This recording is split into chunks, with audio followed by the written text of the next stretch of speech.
ನರ ದೌರ್ಬಲ್ಯ, ನರದ ಸೆಳೆತ, ಕೈಕಾಲೆಲ್ಲ ಕಚ್ ಕಚ್ ಎಳ್ದಂಗಾಗತ್ತೆ, ಜುಮ್ ಬರುತ್ತೆ, ಮರಗಟ್ಟದಂಗಾಗತ್ತೆ, ಜವ್ ಹಿಡ್ದಂಗಾಗತ್ತೆ ಅಥವಾ ಜಿಂಜರಿಕೆ ಬರುತ್ತೆ. ಈ ರೀತಿ ಹಲವಾರು ರೀತಿಯಲ್ಲಿ ಈ ನರದ ಸಮಸ್ಯೆಯನ್ನ ಹೇಳ್ಕೊಂಡು ಬಹಳಷ್ಟು ಜನ ಪ್ರತಿನಿತ್ಯ ಪೇಷಂಟ್ಗಳು ಬರ್ತಾ ಇರ್ತಾರೆ. ನಮ್ಮ ಮೆದುಳು ನಮ್ಮ ದೇಹದ ಕಂಟ್ರೋಲ್ ರೂಮ್ ತರ. ಈ ಎಲ್ಲಾ ನರಗಳು ಒಳಗಡೆ ಇರುವಂತಹ ಕಮ್ಯುನಿಕೇಶನ್ ಲೈನ್ ಅಥವಾ ಕರೆಂಟ್ ವೈರ್ ತರ. ನಮ್ಮ ಮೆದುಳು ನರಗಳು ಗಟ್ಟಿಯಾಗಿದ್ರೆ ನಾವು ಯಾವಾಗ್ಲೂ ಸುಸ್ತು ಅಥವಾ ಈ ಮೈಕೈ ನೋವಿಂದ ಹೊರಗಡೆ ಬಂದು ಸದಾ ಚೈತನ್ಯದಿಂದ ಲವಲವಿಕೆಯಿಂದ ಜೀವನ ಸಾಗಿಸಬಹುದು. ನಮ್ಮ ಆಹಾರದಲ್ಲೇ ಕೆಲವೊಂದು ಬದಲಾವಣೆಗಳು ಮಾಡ್ಕೊಳ್ಳೋದ್ರಿಂದ ನಮ್ಮ ನರಗಳನ್ನ ಗಟ್ಟಿಯಾಗಿ ಇಟ್ಕೋಬಹುದು ಅಂದ್ರೆ ಆಶ್ಚರ್ಯ ಆಗುತ್ತಲ್ಲ. ಈ ನರಗಳಿಗೋಸ್ಕರ ಕೊಡುವಂತಹ ಔಷಧಿಗಳಲ್ಲಿರುವಂತಹ ಕೆಮಿಕಲ್ಗಳು ನಮ್ಮ ಆಹಾರದಲ್ಲೇ ನಾವು ತಗೊಳ್ಳಕ್ಕೆ ಸಾಧ್ಯನಾ? ಅದನ್ನ ನಾವು ಅರ್ಥ ಮಾಡ್ಕೊಳ್ಳೋಣ. ನಮಸ್ಕಾರ, ನಾನು ನಿಮ್ಮ orthopaedic surgeon doctor Kishan Bhagwat.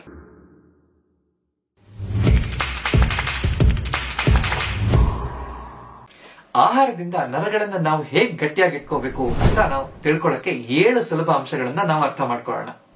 ಮೊದಲನೇದು ವಿಟಮಿನ್ B12. ಈ ನರಗಳ ಆರೋಗ್ಯಕ್ಕೆ ಅತ್ಯವಶ್ಯಕ ವಿಟಮಿನ್ ಇದು ವಿಟಮಿನ್ B12. ಯಾಕೆ ಅಂತ ನಾವು ತಿಳ್ಕೋಬೇಕು. ನರಗಳು ಅಂತಂದ್ರೆ ಒಳಗಡೆ ನರಕೋಶಗಳಿರುತ್ತೆ, ನ್ಯೂರಾನ್ ಅಂತ ನರಕೋಶಗಳು. ಅದರ ಸ್ಟ್ರಕ್ಚರ್ ಅನ್ನು ನೋಡಿದಾಗ ಒಂದು ಸೆಲ್ ಬಾಡಿ ಮತ್ತು ಆಕ್ಸಾನ್, ಇದು ಒಂದು ಕರೆಂಟ್ ಎಲೆಕ್ಟ್ರಿಕ್ ವೈರ್ ತರ.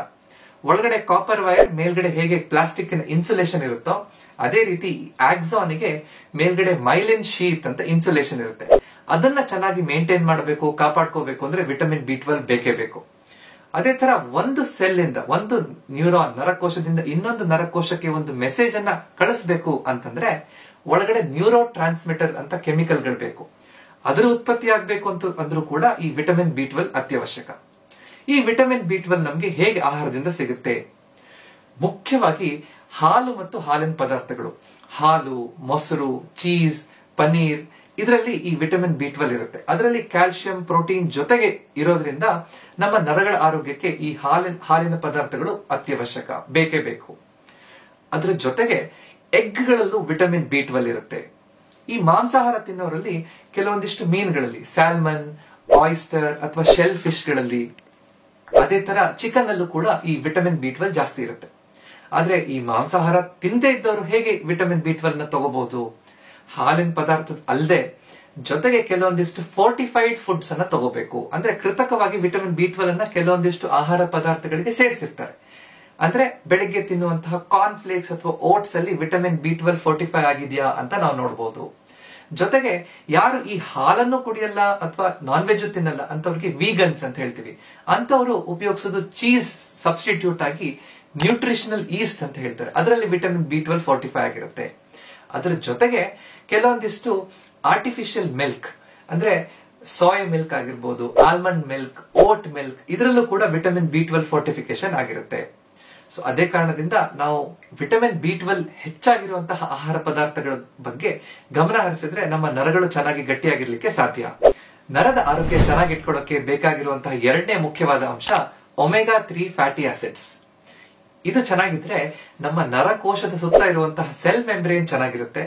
ನರ್ವ್ ಟ್ರಾನ್ಸ್ಮಿಷನ್ ಅಂದ್ರೆ ಒಂದ್ ಕಡೆಯಿಂದ ಇನ್ನೊಂದ್ ಕಡೆ ಸಿಗ್ನಲ್ ಹೋಗೋದು ಫಾಸ್ಟ್ ಆಗಿ ಹೋಗ್ಲಿಕ್ಕೆ ಸಾಧ್ಯ ಆಗುತ್ತೆ. ಜೊತೆಗೆ ಆಂಟಿ ಆಕ್ಸಿಡೆಂಟ್ ಗುಣಗಳು ಕೂಡ ಇದರಲ್ಲಿರುತ್ತೆ.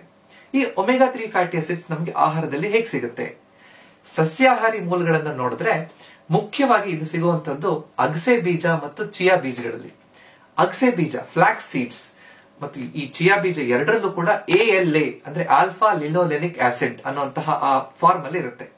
ಅದನ್ನ ನಾವು ತಿಂದಾಗ ಅದು EPA ಮತ್ತು DHA, ಐಕೋಸಾ ಪೆಂಟನೋಯಿಕ್ ಆಸಿಡ್ ಮತ್ತು ಡೊಕೋಸಾ ಹೆಕ್ಸನೋಯಿಕ್ ಆಸಿಡ್ ಅನ್ನಂತಹ ಫಾರ್ಮಿಗೆ ಅದು ಕನ್ವರ್ಟ್ ಆಗುತ್ತೆ.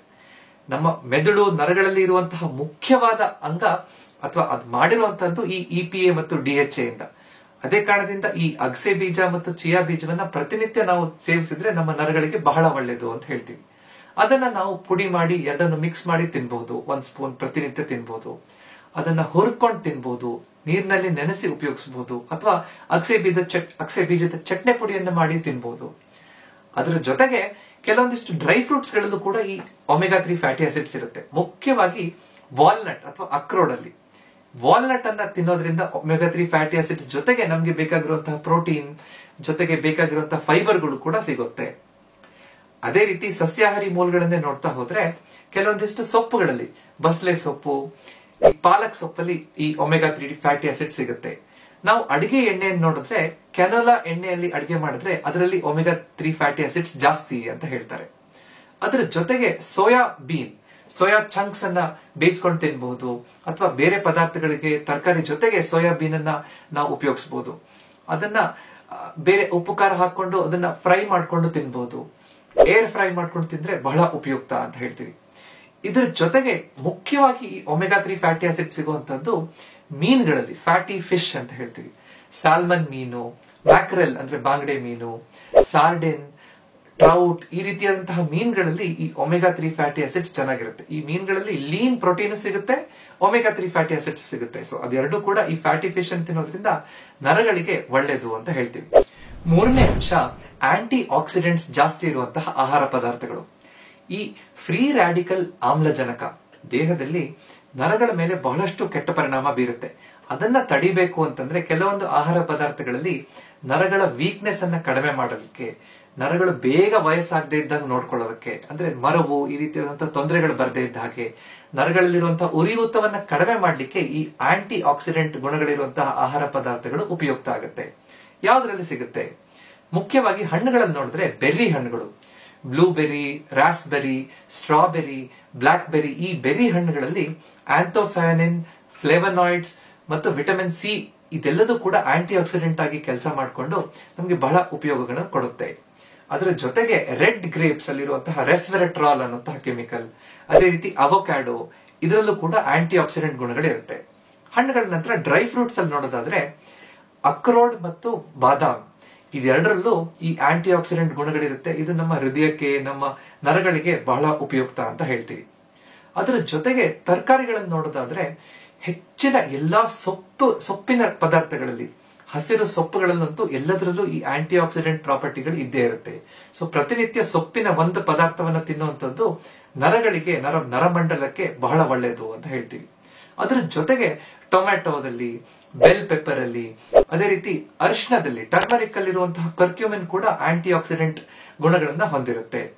ಜೊತೆಗೆ ಮುಖ್ಯವಾಗಿ ಗ್ರೀನ್ ಟೀಯಲ್ಲಿ ಕ್ಯಾಟಕಿನ್ಸ್ ಅಂತ ಕೆಮಿಕಲ್ ಇರುತ್ತೆ. ಅದರಲ್ಲಿ ಎಪಿಗ್ಯಾಲೋ ಕ್ಯಾಟಕಿನ್ ಗ್ಯಾಲೇಟ್ ಅನ್ನುವಂತಹ ಕೆಮಿಕಲ್ ಆಂಟಿ ಆಕ್ಸಿಡೆಂಟ್ ಗುಣಗಳನ್ನು ಹೊಂದಿರುತ್ತೆ. ಗ್ರೀನ್ ಟೀ ಅನ್ನ ಕುಡಿದ್ರೆ ನಮ್ಮ ನರಗಳು ಬಹಳ ಸ್ಟ್ರಾಂಗ್ ಆಗಿರ್ಲಿಕ್ಕೆ, ಬೇಗ ತೊಂದರೆ ಆಗದೆ ಇರ್ಲಿಕ್ಕೆ, ವಯಸ್ಸು ಜಾಸ್ತಿ ಆಗದೆ ಇರೋ ರೀತಿಯಲ್ಲಿ ನರಗಳನ್ನ ಚೆನ್ನಾಗಿ ನೋಡ್ಕೊಳ್ಳುತ್ತೆ.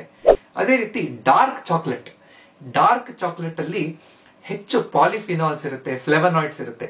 ಅದು ನಮ್ಮ ಮೆದುಳಿಗೆ ರಕ್ತ ಸಂಚಾರವನ್ನು ಕೂಡ ಜಾಸ್ತಿ ಮಾಡುತ್ತೆ. ಈ ಎಲ್ಲಾ ಆಹಾರ ಪದಾರ್ಥಗಳಲ್ಲಿ ಆಂಟಿ ಆಕ್ಸಿಡೆಂಟ್ ಗುಣಗಳು ಇರುತ್ತೆ. ಇದನ್ನ ನಾವು ಅರ್ಥ ಮಾಡ್ಕೊಂಡ್ರೆ ನಮ್ಮ ನರಗಳನ್ನ ನಾವು ಹೇಗೆ ಸರಿಯಾಗಿ ಇಟ್ಕೊಳ್ಳೋದು ಅಂತ ನಮ್ಗೆ ಗೊತ್ತಾಗುತ್ತೆ. ನಾಲ್ಕನೇ ಅಂಶ ವಿಟಮಿನ್ B6 ಮತ್ತು ವಿಟಮಿನ್ ಡಿ. ವಿಟಮಿನ್ B6 ಅಂದ್ರೆ ಪಿರಿಡಾಕ್ಸಿನ್. ಇದು ನಮ್ಮ ನರಮಂಡಲದಲ್ಲಿ ಬೇಕಾಗಿರುವಂತಹ ನ್ಯೂರೋ ಟ್ರಾನ್ಸ್ಮಿಟರ್ಸ್, ಒಂದ್ ಕಡೆಯಿಂದ ಇನ್ನೊಂದ್ ಕಡೆ ಸಿಗ್ನಲ್ ಹೋಗ್ಲಿಕ್ಕೆ ಬೇಕಾಗಿರುವಂತಹ ಕೆಮಿಕಲ್ಗಳು, ಸೆರೆಟೋನಿನ್, ಡೋಪಮಿನ್, ಗಾಬಾ, ಇದನ್ನ ಚೆನ್ನಾಗಿ ಉತ್ಪತ್ತಿ ಮಾಡ್ಲಿಕ್ಕೆ ಸಾಧ್ಯ ಆಗುತ್ತೆ. ಅದು ಸರಿಯಾಗಿದ್ರೆ ನಮ್ಮ ಮೂಡ್ ಚೆನ್ನಾಗಿರುತ್ತೆ, ನರಗಳಲ್ಲಿ ಸಂಚಾರ ಚೆನ್ನಾಗಿ ಆಗ್ತಾ ಇರುತ್ತೆ. ಇದು ಕಡಿಮೆ ಆಯ್ತು ಅಥವಾ ತೊಂದರೆ ಆಯ್ತು ಅಂದಾಗ ನಮ್ಮ ನರದಲ್ಲಿ ಜೋಮ್ ಬರೋದು, ಈ ನರದ ಸೆಳೆತದ ಸಿಂಪ್ಟಮ್ಸ್ ಗಳೆಲ್ಲ ಕಾಣಿಸ್ಕೊಳ್ಳುತ್ತೆ. ಆಹಾರದಲ್ಲಿ ನಮ್ಗೆ ವಿಟಮಿನ್ B6 ಹೇಗೆ ಸಿಗುತ್ತೆ? ಬಹಳ ಚೆನ್ನಾಗಿ ಸಿಗುವಂತದ್ದು ಮುಖ್ಯವಾಗಿ ಬಾಳೆಹಣ್ಣಲ್ಲಿ, ಕಡ್ಲೆಯಲ್ಲಿ, ಆಲೂಗಡ್ಡೆಯಲ್ಲಿ, ಅದರ ಜೊತೆಗೆ ಚಿಕನ್ ಮತ್ತು ಕೆಲವೊಂದು ಮೀನುಗಳಲ್ಲೂ ಕೂಡ ವಿಟಮಿನ್ B6 ಸಿಗುತ್ತೆ. ವಿಟಮಿನ್ B6 ಜೊತೆ ವಿಟಮಿನ್ ಡಿ ಬಹಳ ಮುಖ್ಯ. ಸನ್ಶೈನ್ ವಿಟಮಿನ್ ಅಂತ ಹೇಳ್ತೀವಿ. ಸೂರ್ಯನಿಂದ ಬಹಳ ಸುಲಭವಾಗಿ ಫ್ರೀ ಆಗಿ ನಮ್ಗೆ ನಮ್ಮ ಚರ್ಮದಲ್ಲಿ, ನಮ್ಮ ದೇಹದಲ್ಲಿ ಉತ್ಪತ್ತಿ ಆಗುವಂತಹ ವಿಟಮಿನ್ ಡಿ. ಈ ವಿಟಮಿನ್ ಡಿ ಚೆನ್ನಾಗಿದ್ರೆ ಅದು ಕ್ಯಾಲ್ಸಿಯಂ ಜೊತೆಗೆ ನರದಲ್ಲಿ ಹೋಗುವಂತಹ ಸಿಗ್ನಲ್ ಗಳನ್ನ ಚೆನ್ನಾಗಿ, ಆ ಪಾತ್ವೆಗಳನ್ನ ಚೆನ್ನಾಗಿ ಮೇಂಟೈನ್ ಮಾಡುತ್ತೆ. ಈ ವಿಟಮಿನ್ ಡಿ ನಮ್ಗೆ ಹೇಗೆ ಸಿಗುತ್ತೆ? ಸೂರ್ಯನಿಂದ ಸಿಗುತ್ತೆ. ಅದರ ಜೊತೆಗೆ ಕೆಲವೊಂದಿಷ್ಟು ಮಾಂಸಾಹಾರದಿಂದ, ಕೆಲವೊಂದಿಷ್ಟು ಫೋರ್ಟಿಫೈಡ್ ಫುಡ್ ಇಂದ, ಅದರಲ್ಲೂ ಕೂಡ ನಮ್ಗೆ ಸಿಗುತ್ತೆ. ಈ ಕ್ಯಾಲ್ಸಿಯಂ ಕೊರತೆಯಿಂದ ಹೇಗೆ ನಾವು ಹೊರಗಡೆ ಬರಬೇಕು ಅಂತ, ಮತ್ತು ವಿಟಮಿನ್ ಡಿ ನಮ್ಗೆ ಯಾಕೆ ಮುಖ್ಯ ಅನ್ನೋದ್ರ ಬಗ್ಗೆ ನಾನು ವಿಡಿಯೋಗಳನ್ನು ಮಾಡಿದ್ದೀನಿ. ಲಿಂಕ್ ಅನ್ನ ನಾನು ಕೊಟ್ಟಿರ್ತೀನಿ, ಅದನ್ನು ನೀವು ನೋಡಬಹುದು. ಐದನೇದು ಕೆಲವೊಂದು ಖನಿಜಗಳು, ಮೈಕ್ರೋ ನ್ಯೂಟ್ರಿಯೆಂಟ್ಸ್, ಮೆಗ್ನೀಷಿಯಂ, ಜಿಂಕ್ ಮತ್ತು ಐರನ್.